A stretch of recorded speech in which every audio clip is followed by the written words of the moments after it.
ரொம்ப போர் அடிக்குதே, ஏதாச்சும் படம் பார்க்கலான்னு சொல்லி கூகுளில் தேட ஆரம்பித்தேன். அப்போ தான் இந்த படம் என் கண்ணில் பட்டது.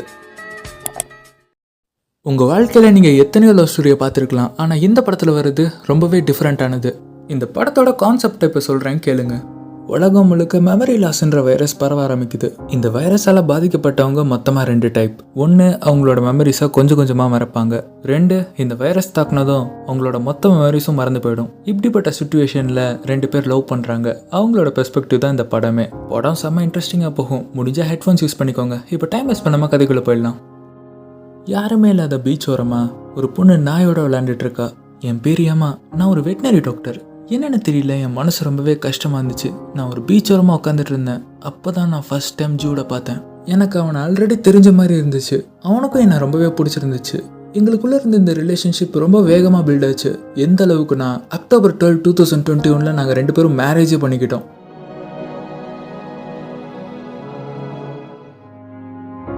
எல்லாமே ஹாப்பியாக தான் போயிட்டு இருந்துச்சு. அந்த வைரஸ் வர்றதுக்கு முன்னாடி வர இந்த வைரஸ் மொத பரவ ஆரம்பிச்சது ஃப்ளோரிடால தான். ஒரு ஃபிஷர்மேன் போட் எடுத்துட்டு மீன் பிடிக்க போயிருக்காரு. ஆனால் அவர் எப்படி போட் ஓட்டுறதுன்னே மறந்து போய் நடுக்கடல்லே மாட்டிக்கிறாரு. இதுக்கப்புறமா ஒரு பொண்ணு, அவள் மேரத்தான் முடிஞ்சதே தெரியாமல் நைட்டு ஃபுல்லாக ஓடிட்டே இருந்திருக்கா. ஆரம்பத்தில் இதெல்லாம் பார்க்கும்போது ஒரு சின்ன விஷயமா தான் இருந்துச்சு. ஆனால் ஒரு நாள் பல பேசஞ்சர்ஸை ஏற்றிட்டு போன ஒரு பிளெயினோட பைலட் எப்படி பிளெயினை ஓட்டுறதுன்னே மறந்து போயிட்டாரு. அதனால ஒரு பெரிய ஆக்சிடென்ட் ஆச்சு. அதில் எக்கச்சக்கமான பேர் இறந்து போனாங்க. அப்போ தான் சயின்டிஸ்ட் கண்டுபிடிச்சாங்க இதுக்கு பின்னாடி இருக்கிறது ஒரு வைரஸ்ன்னு. அதுக்கு அவங்க வச்ச பேர் நியூரோ இன்ஃப்ளமேட்டரி அஃப்ளிக்ஷன். இந்த வைரஸ் யாரை வேணா தாக்கலாம். அண்ட் முக்கியமான விஷயம் என்னன்னா, இதுக்கு கியூர்ன்றதே இல்லை. எங்களோட சர்க்கிளில் இந்த வைரஸ் தாக்குனது ஜூடோட தம்பியான பென்னை. அவன் ஒரு ப்ரொஃபஷனல் சிங்கர். ஆனால் இந்த வைரஸ் தாக்குனதுக்கு அப்புறமா அவன் நிறைய விஷயங்களை மறக்க ஆரம்பிச்சான்.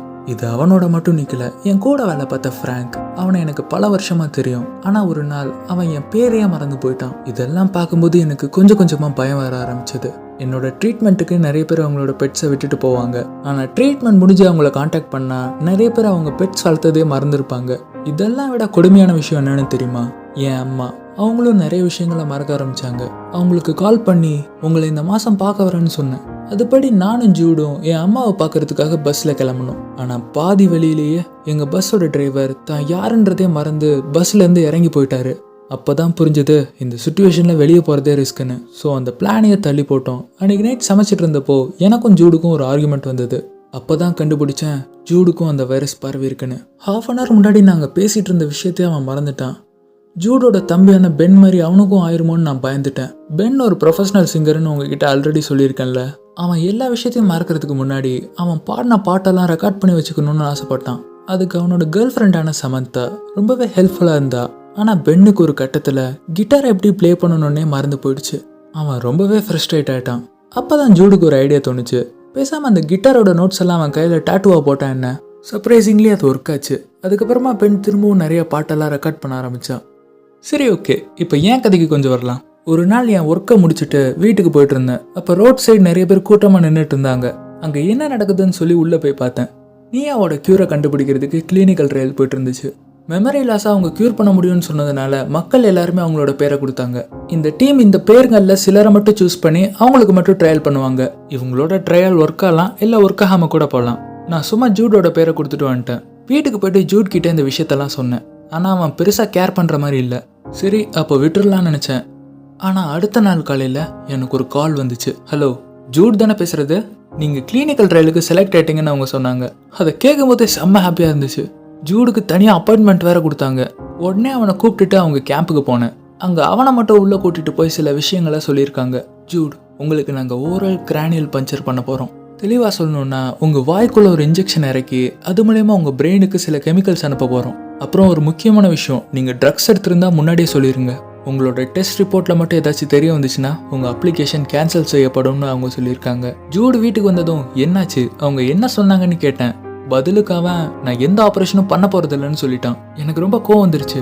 நிறைய பேருக்கு கிடைக்காத இந்த சான்ஸ் இவனுக்கு கிடைச்சி இப்படி வேஸ்ட் பண்ணிட்டானேன்னு தோணுச்சு. ஆனால் உண்மை என்னன்னா, ஜூட் ரொம்ப பயந்து போயிருந்தான். இந்த ஆப்ரேஷனால் அவனுக்கு ஏதாச்சும் ஆயிருமோன்னு அவன் யோசிச்சிருக்கான். அவனை நம்ம எந்த தப்பும் சொல்ல முடியாதுல்ல. இருந்தாலும் பென்னோட நிலைமை இவனுக்கு வந்துடக்கூடாது.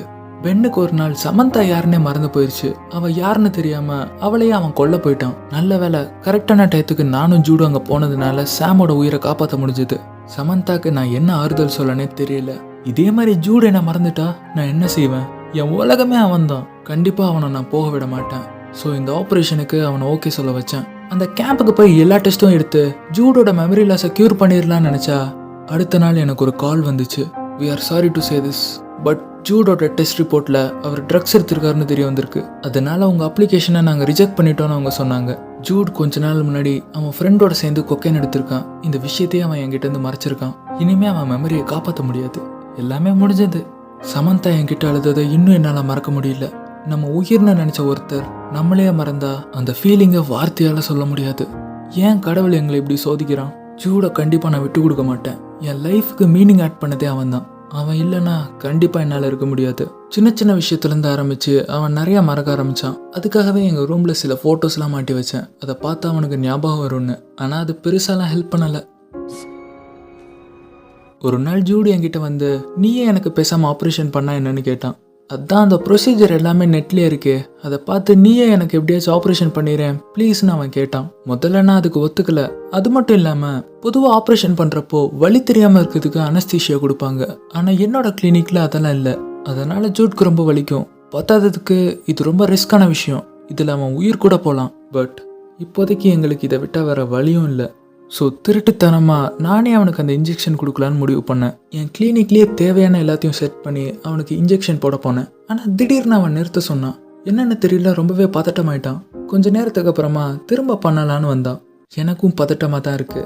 தப்பான இடத்துல இன்ஜெக்ஷனை போட்டால் அவன் உயிர் கூட போகலாம். எனக்கு தெரியல ஏன் இந்த முட்டாள்தனமான டிசிஷனை நான் எடுத்தேன்னு. நான் அந்த இன்ஜெக்ஷனை போட ஆரம்பிக்கும் போதே அவன் வழியில் துடிச்சான். என்னால் அதை பார்க்கவே முடியல. எப்படியோ ஒரு வழியாக அந்த இன்ஜெக்ஷனை நான் போட்டு முடிச்சிட்டேன். எல்லாமே இனிமேல் மாறிடும். அவனுக்கு இனிமேல் மெமரி லாஸ் ஆகாதுன்னு தான் நினச்சேன். ஜூடி என்கிட்ட ஒரு விஷயத்த சொல்கிற வர, ஏமா இன்னைக்கு காலையில் இருந்துச்சு பெட்டில் உன்னை பார்த்தப்போ நீ யாருன்னு எனக்கு தெரியல.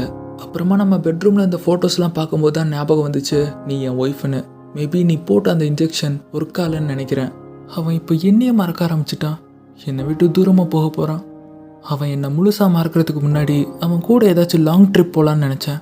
அவன் இல்லைனாலும் அட்லீஸ்ட் அவனோட மெமரிஸாச்சும் என் கூட இருக்கும்ல. அதுபடி சிட்டியோட அவுட்டரில் இருக்க பீச்சுக்கு நான், ஜூட், அப்புறம் எங்களோட நாய்க்குட்டியை கூட்டு போனோம். அந்த பீச்சில் யாருமே இல்லை. நாங்கள் மட்டும்தான் தனியாக இருந்தோம். ஃபோட்டோஸ் எடுத்துகிட்டு ஜாலியாக டைம் ஸ்பெண்ட் பண்ணிட்டு இருந்தோம். அப்போ திடீர்னு ஜூடுக்கு நான் யாருன்னே மறந்து போச்சு. அந்த இடத்த விட்டு அவன் போக ஆரம்பித்தான்.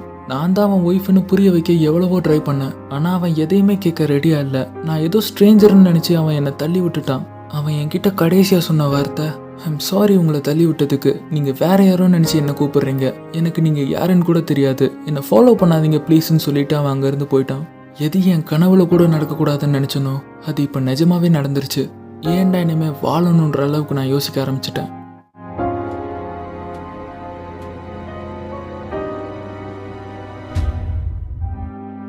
நான் ஜூடை முத பார்க்கும்போது ரொம்பவே கவலையாக இருந்தேன். ஆனால் ஏன்னு தான் தெரியல.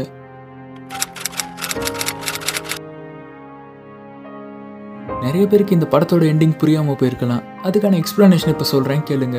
ஜூட் தன்னை விட்டு போன கஷ்டத்தில் ஏமாக்கும் எல்லா மெமரிஸும் மறந்து போகுது.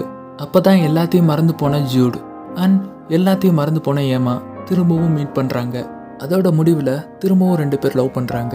இந்த படத்தோட ஆரம்பம் தான் முடிவு, முடிவு தான் ஆரம்பம். செம்ம கான்செப்டில். இன்னும் இந்த படத்தில் சொல்கிறதுக்கு நிறைய டீட்டெயில்ஸ் இருக்குது. படம் ஃபுல்லாகவே நான் லீனியராக தான் போகும். நீங்கள் இந்த மூவி பாருங்கள், உங்களுக்கு இன்னும் நிறைய விஷயம் புரிய ஆரம்பிக்கும். அடுத்து இன்னொரு நல்ல படத்தோட உங்களை மீட் பண்றேன். Bye bye guys. What are you still doing? Get out of here. Go make yourself useful.